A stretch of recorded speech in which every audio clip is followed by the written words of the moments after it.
अस्सलाम वालेकुम and welcome back to my channel. कैसे हैं आप सब? आई होप कि आप सब ठीक होंगे। तो यहाँ मैं काम से वापस घर जा रही हूँ। ईद से एक दिन पहले का वीडियो क्लिप है। बहुत ही मुबारक बरकतों वाला दिन है। सऊदी में आज हज हो रहा है और जिन मुसलमानों ने हज अदा किया है, अल्लाह ताला उनके हज को कबूल फ़रमाए, उनकी इबादतों को कबूल फ़रमाए। और जिन लोगों ने कुर्बानी की है, अल्लाह पाक उनकी कुर्बानियों को भी कबूल फ़रमाए। हमने कुर्बानी बैक होम की है।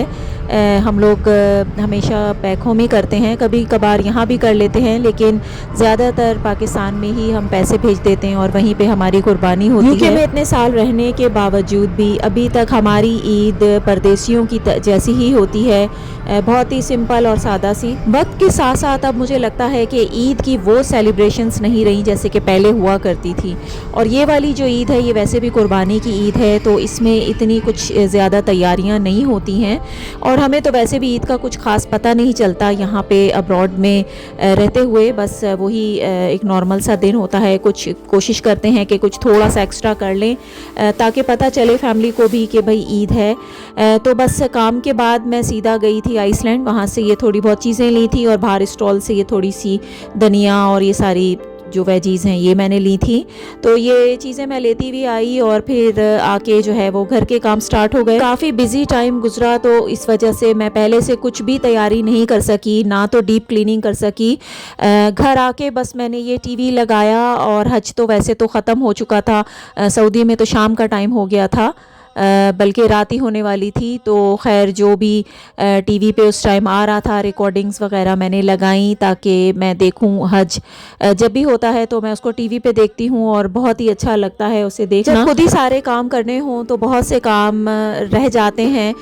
कोशिश तो मेरी होती है कि मैं पहले से तैयारी कर लूँ, लेकिन बस जाहिर है कि जब अकेले करना हो सब कुछ तो कुछ ना कुछ तो रह ही जाता है। और वही हुआ कि मेरा मीट रह गया था लाने से और बिल्कुल मेरे जहन से निकल गया कि मेरे फ्रीज़र में मीट बिल्कुल ख़त्म हो गया है।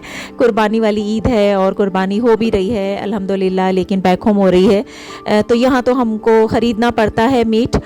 तो बस शाम को जब याद आया और मैं नीचे गई तो मीट की शॉप ही बंद हो गई थी। यहाँ पे जो है इल्फर्ड लेन में आई थी शॉपिंग के लिए और यहाँ पे काफ़ी रौनक हो रही थी, थोड़ी सी रेनिंग भी हो रही थी। स्टॉल लगे हुए थे मेहंदी वगैरह के, काफ़ी लोग शॉपिंग करने आए हुए थे, मेहंदी वगैरह भी लगवा रही थी कुछ ख़वातीन। ईद पे कोई ख़ास प्लान ना भी हो, किसी गेस्ट ने ना आना हो, हमने कहीं ना भी जाना हो, फिर भी मैं अपनी फैमिली के साथ घर में बैठ के एक स्पेशल डिनर करती हूँ। एक अच्छा सा कुछ उनसे पूछ के उनकी पसंद का कुछ स्पेशल खाना बनाती हूँ और वही मैंने बनाया। और इसी तरह हमारी ईद गुजरी इस बार जो है बहुत ही बस घर में ही गुजरी। कुछ ख़ास हमारे प्लान नहीं थे, बस हमने घर में बैठ के रिलैक्स किया। और मैंने उस दिन छुट्टी ले ली थी। वैसे तो वर्क पे की छुट्टी नहीं थी, लेकिन मैंने लीव नो पे की छुट्टी करके छुट्टी ले ली थी। बस ये ईद एक रिलैक्सिंग डे था, कुछ ख़ास प्लान नहीं थे।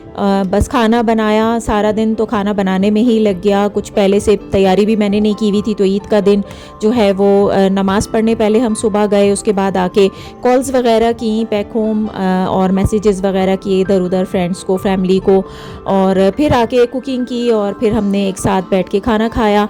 यहाँ मैं मस्जिद के बाहर खड़ी हुई थी और 1 घंटे जो है हम क्यू में खड़े रहे, क्योंकि अंदर इतने ज़्यादा लोग थे कि जगह ही नहीं थी। ये मेंस सेक्शन है जो मर्द हजरात बाहर खड़े होकर नमाज़ पढ़ रहे हैं और उनको तो फिर भी चांस मिल गया अंदर जाने का। हम ख़वातीन जो है 1 घंटे तक मैं बाहर खड़ी रही हूँ। काफ़ी मैं थक भी गई थी क्योंकि इतने ज़्यादा लोग थे, इतना क्राउड था। तो वो जब बाहर आए हैं उसके बाद फिर हम अंदर गए हैं और जो मेरे साथ मेरे फैमिली मेम्बर्स गए थे जो मेन सेक्शन में थे, उनसे मैंने कहा कि आप लोग चले जाएं घर, फिर मैं खुद ही नमाज़ पढ़ के आ जाऊंगी वापस। यहाँ पे मैं चेयर पे बैठ के मैं नमाज़ पढ़ती हूँ, तो मैं यहाँ पे नमाज़ पढ़ रही थी, सबसे आगे ही बैठी हुई थी।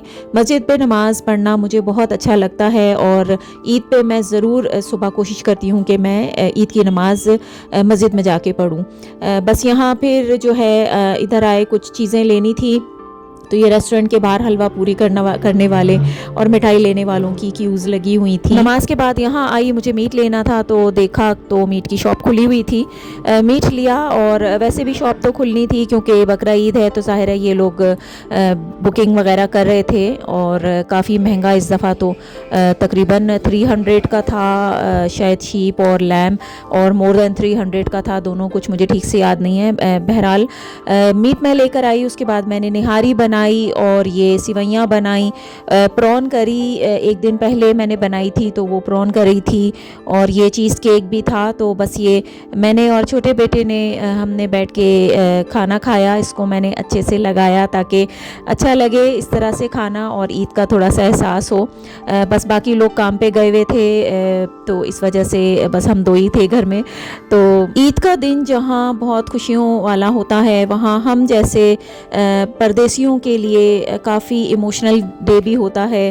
मैं जब भी ईद की नमाज़ पढ़ने जाती हूँ तो बस मुझे रोना ही आता है और मैं नमाज़ पढ़ते पढ़ते रोती ही रहती हूँ, दुआएं मांगते मांगते।